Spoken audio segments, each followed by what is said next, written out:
Oke, selamat siang. Kita jumpa lagi, sahabat pengacara Guntur Aremba, netizen di seluruh Indonesia. Hari ini hari Jumat, tanggal 12 Maret 2021. Saya hadir di sini seperti biasa menyapa rekan sejawat dan penggemar setia daripada pengacara Guntur Aremba. Hari ini saya kedatangan tamu rekan sejawat juga dari advokat Ferrari, namanya Saudara Priyo Bantolo Tanjung.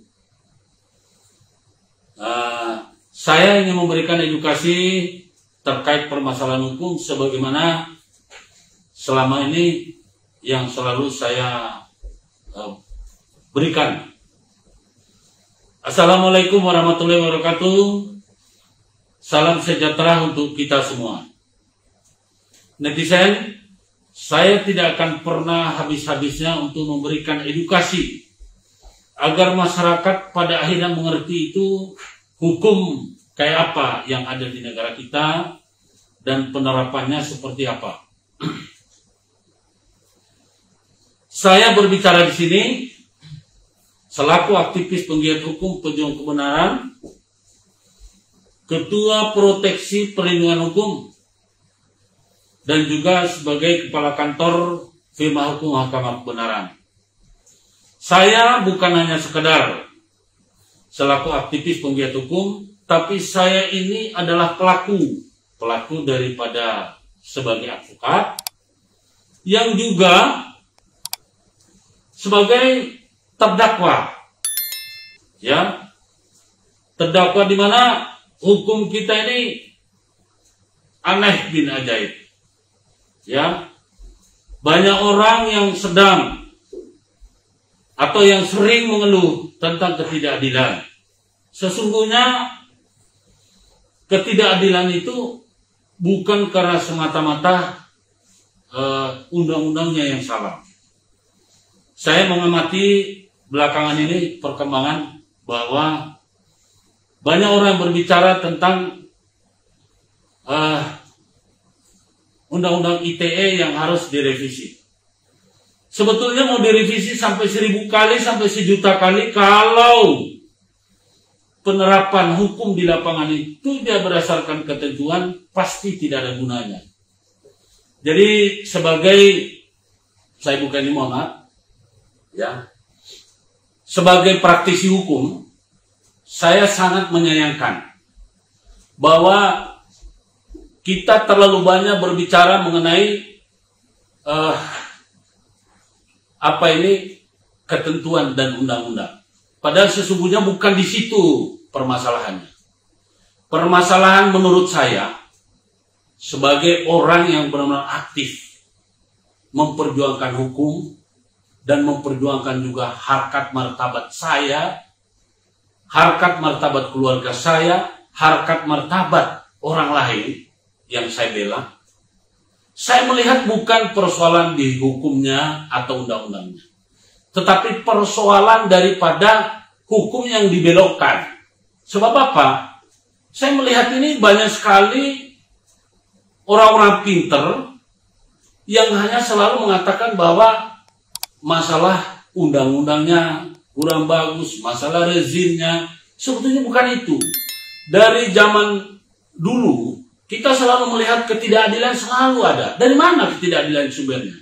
Sebetulnya bukan dari persoalan hukumnya, dari persoalan penegak.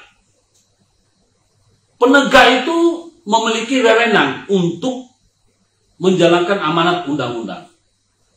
Kemudian undang-undangnya sudah cukup jelas. Tetapi apa yang mereka sajikan? Melenceng semua. Saya ingin berbicara ini karena saya ini selaku pelaku atau selaku pihak yang terdakwa. Banyak teman-teman yang berkomentar, pengacara itu gini, ya. Mereka belum pernah jadi terdakwa. Saya ini sudah kedua kali jadi terdakwa. atas kasus yang dicari-carikan. Jadi mohon maaf kepada lembaga atau instansi kepolisian, saya tidak ada masalah dengan instansi kepolisian. Juga kejaksaan saya tidak ada masalah. Saya mohon maaf, saya tidak akan menyerang ini lembaganya, tidak. Begitu juga peradilan, saya tidak ada masalah. Tetapi melihat daripada kenyataan, saya harus berbicara apa? Terkait perkara yang kami laporkan sebagai korban. Ujung-ujungnya apa?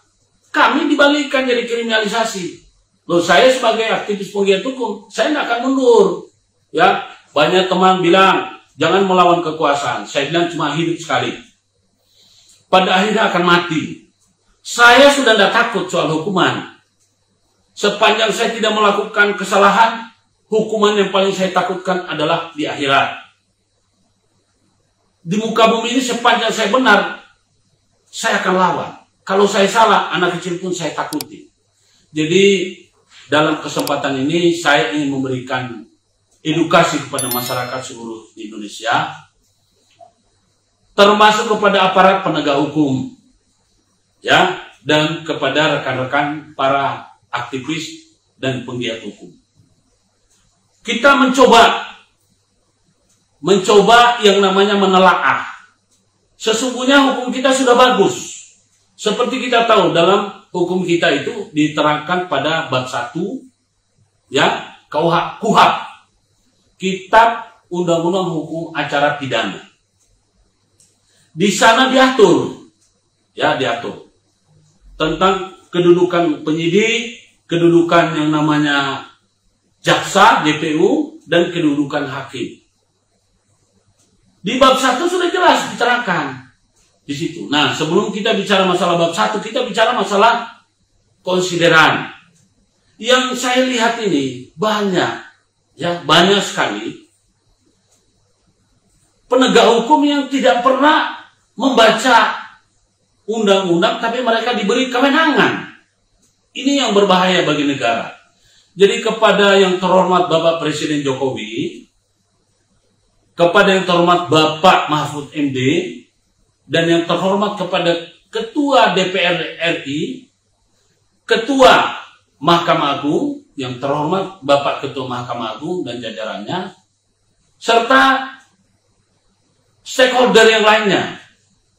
Saya ini tidak dalam posisi untuk menyudutkan atau memberikan cacian, tidak. Saya hanya ingin sumbang, kasihan masyarakat.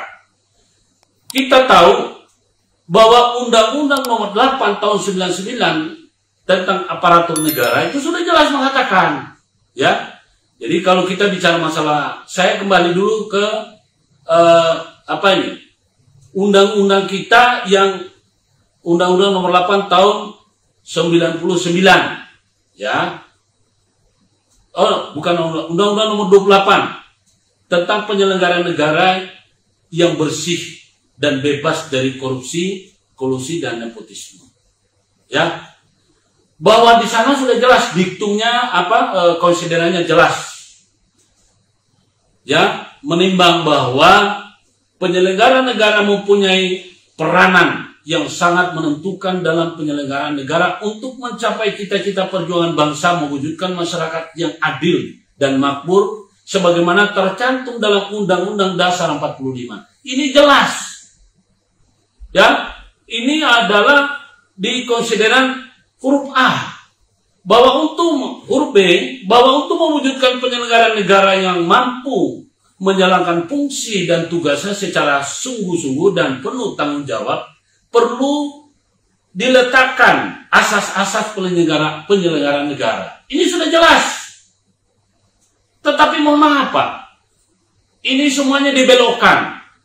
Dan yang sangat disayangkan ketika ada masyarakat yang kritis, yang lebih dahulu diproses adalah kritisnya bukan materi atau makna atau substansi dari apa yang disampaikan. Sehingga para pelaku penyelenggara negara itu menjadi menyimpang. Tidak bisa dikoreksi. Mereka ini kita tahu, nanti saya akan bacakan ini. bahwa praktek korupsi, kolusi, dan nepotisme tidak hanya dilakukan antar penyelenggara negara, melainkan juga antar penyelenggara negara dengan pihak-pihak lain.